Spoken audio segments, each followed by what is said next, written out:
Hello friends, if you are new, welcome to my channel. If you're a fan or a subscriber, welcome back. I really do appreciate you and your patronage. Today I'm going to be talking about the Satanic Panic, the Filthy 15.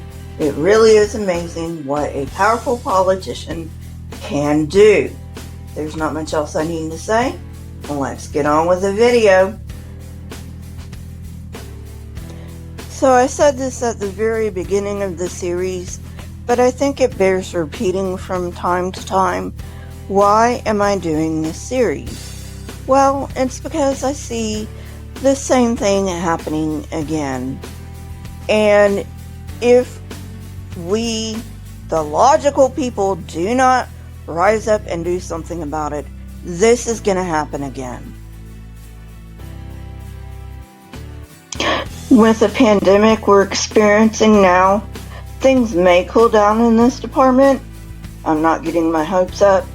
If you remember correctly, the Black Plague is what issued in the witch trials in Europe.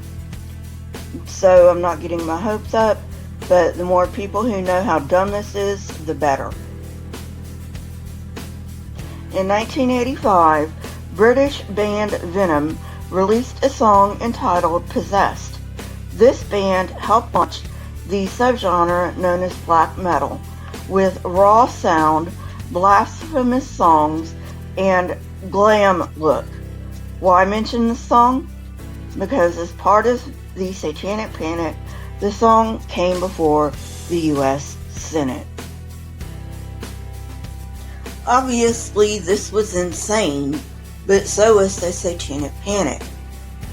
A powerful politician's wife decided to wage war over rock and roll.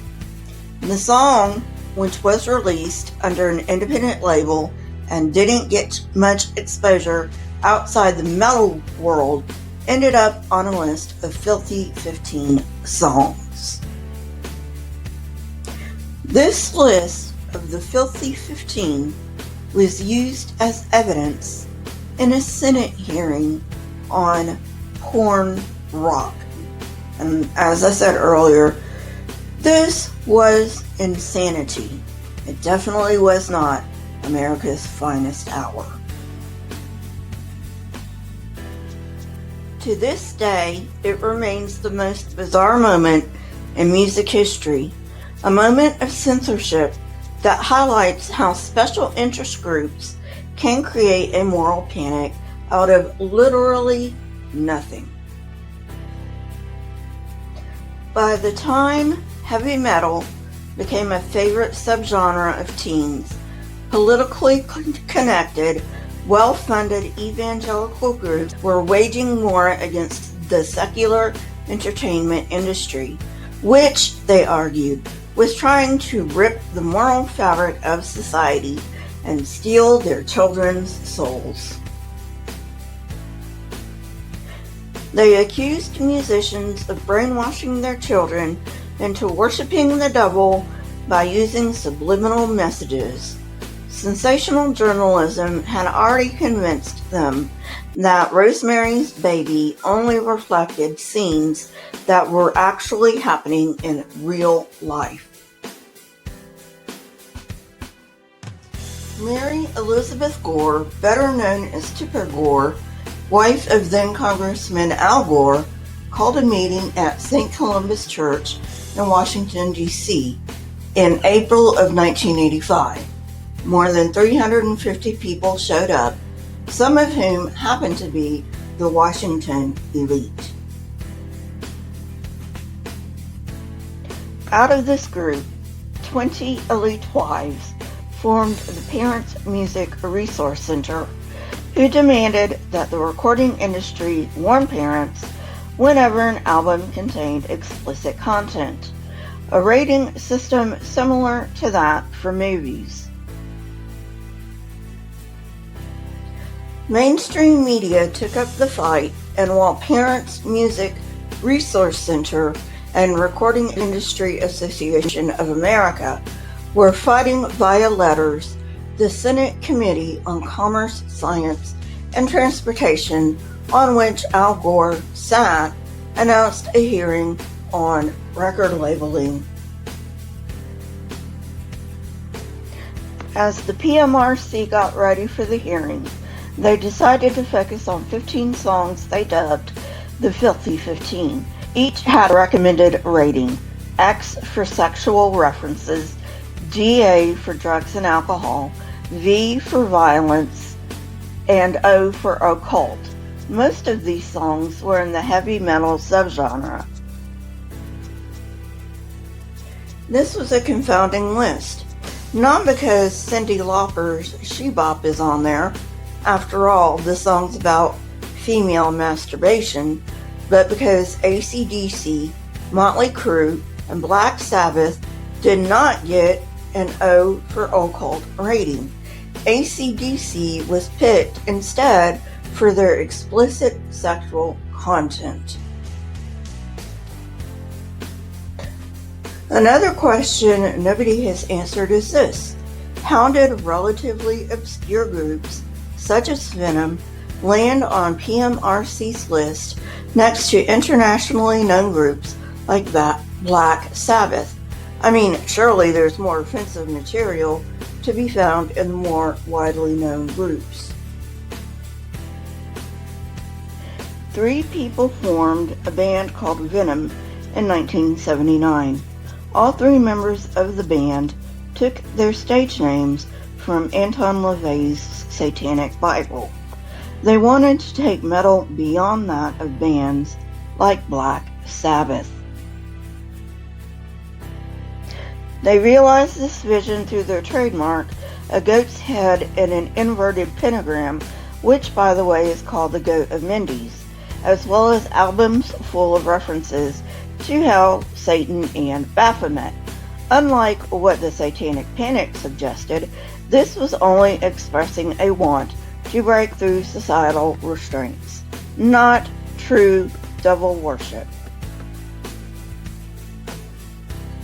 Mercyful Fate took Satan more seriously, at least the lead singer, King Diamond, née Kim Bendix Peterson. He had long been investigating the occult. He actually believed the philosophies of LaVey's Church of Satan. I just want to stop here and say that I am not saying anything against Satanists or Satanism. As long as you're not hurting anyone, I don't really care. My point here is that while other bands did not take Satanism seriously, King Diamond did. On September 19, 1985, the Senate committee hearing on record labeling began. It was videotaped, so I assume you can find it on YouTube if you want. In the end, though, sanity prevailed, with the only outcome being that of Parental Advisory Explicit Lyrics label, which ended up being a marketing tool for the music industry.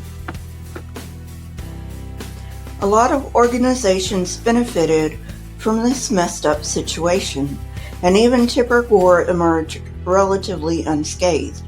The real victims were the teens that listened to heavy metal.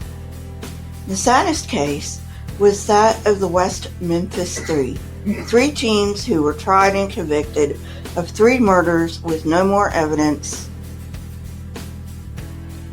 than suspicions that one was a devil worshiper. They stayed in prison until 2011, one of them on death row until 2011, when DNA exonerated them. This, people, is the price we pay for this type of idiocy. Well, friends, that's it for today. I hope you enjoyed it.